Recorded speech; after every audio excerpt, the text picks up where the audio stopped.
欢迎来到吃完聊，我是黎恩。今天要跟大家一起去台北车站逛逛，看看周边有什么好吃好玩的地方。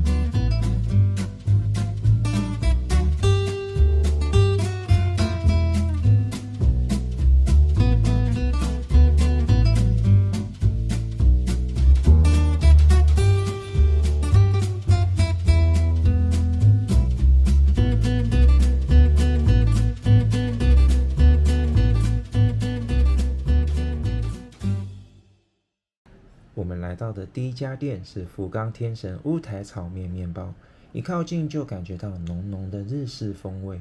橱窗内陈列了栩栩如生的食物品项，看起来是不是很好吃呢？点餐方式为自行划单后再按铃点餐就可以咯。这次我们点了最多人推荐的酱汁炒面，现在就来吃吃看。它闻起来味道酸酸甜甜。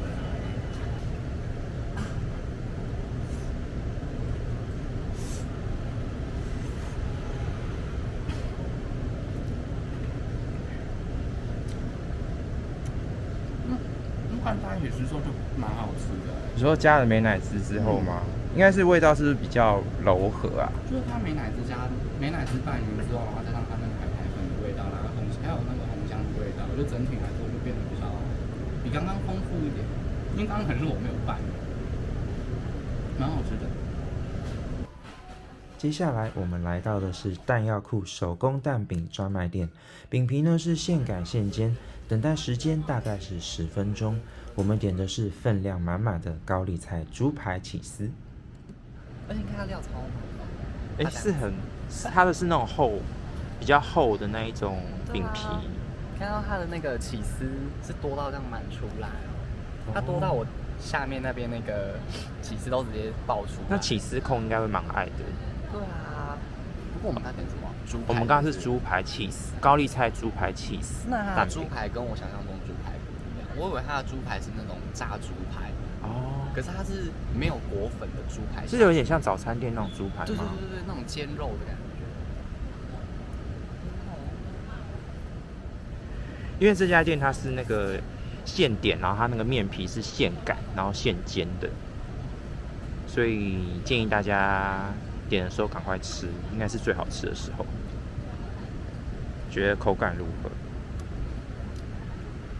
它吃起来不是真的就是脆的，它不是脆的那一种，它咬下去是偏饼皮是韧韧的感觉，蛮好吃的，那个我也喜欢。下一家店我们来到刘山东牛肉面，它在民国38年就已经开始营业，也曾荣获米其林必比登推荐。今天要吃的是他们的清炖牛肉面。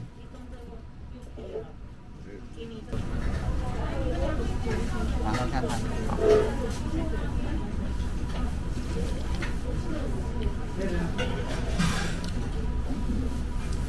它我很喜欢我试试看那牛肉，它是软的，但它有点粗粗的那种感觉。你觉得刚刚吃完那个牛肉面的感觉如何？是刘山东牛肉面，然后它的面我是不喜欢啦，因为它面条我就觉得它长得像乌龙面，但吃起来口感是像面疙瘩。对，它是面疙瘩，它不是乌龙面。所以你刚刚跟我讲乌龙面，我很生气，我说它到底哪里是乌龙面？但它其实是可以选细面，就是你要跟店家讲。然后我们刚刚有试过，就是有加酸菜，还有加豆豉。豆豉我没吃，豆豉我吃了，然后我就觉得口感就是，那个汤的味道就变得完全不一样，就变比较重口一点。但是喜欢那个豆豉香的人呢，应该是会喜欢。如果你想要改变那个口味的话，你就是喝了很多那个清炖牛肉汤，想改变一下，然后变重口味一点的话，你就加一点豆豉，但是也不要加太多。到下一家餐厅前，我们来到台北车站附近的一个历史景点，前身是日据时代的三井仓库，如今更名为台北记忆仓库，可从站前地下街 Z9 出口或是北门站2号出口到达。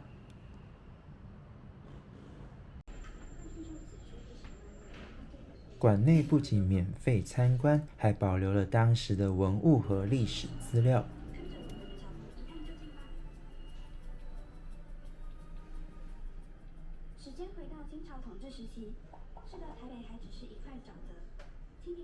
成管理和防卫的需求。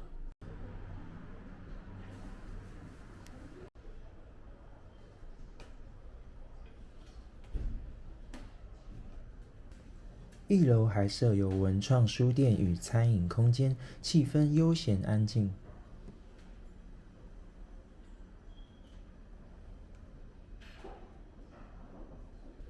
上阶梯来到2楼，则是展览活动区，会不定时的更换主题内容，详情可上台北记忆仓库的官网查询。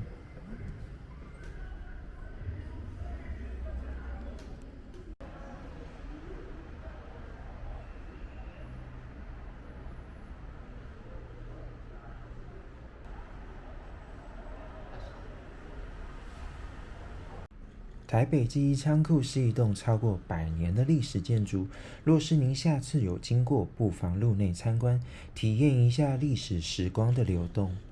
接下来我们来到的是蛙柜之家，店里除了有招牌蛙柜之外，还有手工霸丸和汤品。今天我们点的是蛙柜和霸丸，吃看看跟其他家有什么不一样。所以刚吃完这家蛙柜之家，你有什么感觉？它是超过了，其实它上面扛棒是写50年，但其实它是超过60年。你看，它是1959年就创始的一家店。反正就是这间店，就如果我住在这个附近的话，就这间店是我会下班下课后，然后就会来买来过来吃一下，因为它就是可以当个晚餐啊，就一颗霸丸，然后一个蛙柜，然后就可以解决一餐了。它有汤。它是住附近我会来吃的因为它真的觉得蛮好吃的，像它的蛙柜里面它就有咸蛋黄，这个蛮特别的。我不知道正常的蛙柜里面有没有咸蛋黄，它好像就是那种鸡蛋吧，白鸡蛋。正常都是吃到水煮蛋，它是那个鸭蛋，咸鸭蛋吧，所以我其实吃到咸鸭蛋的时候我吓到，因为我个人是很爱，所以我觉得蛮好吃的。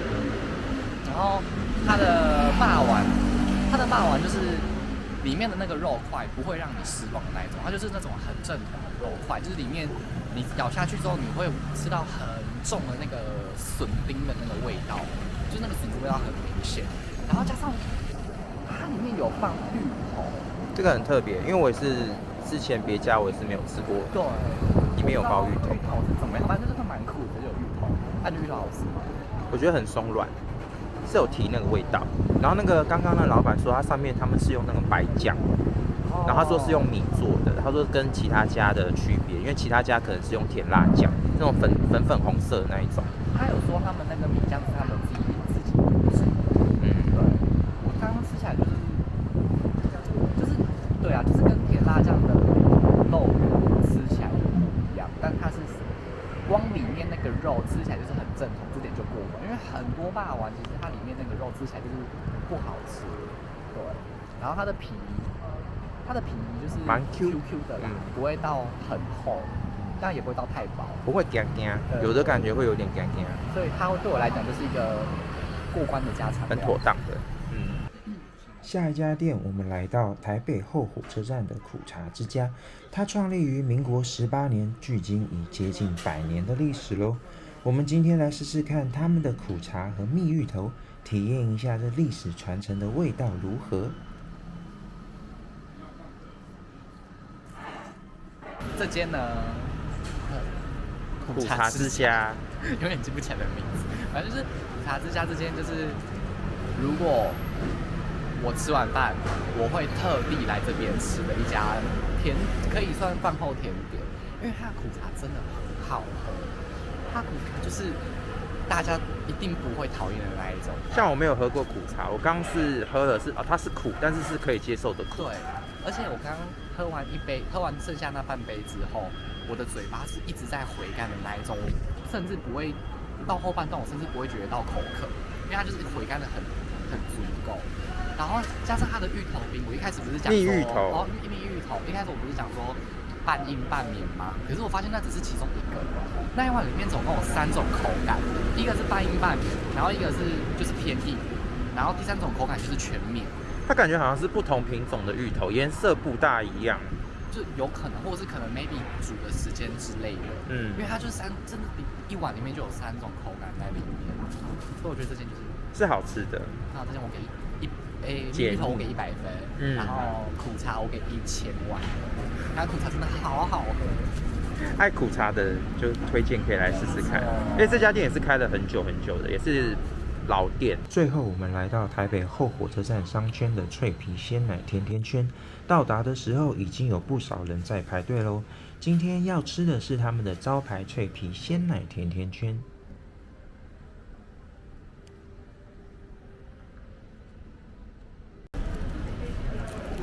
买吃它，好烫，是刚出炉的吧？好吃哦。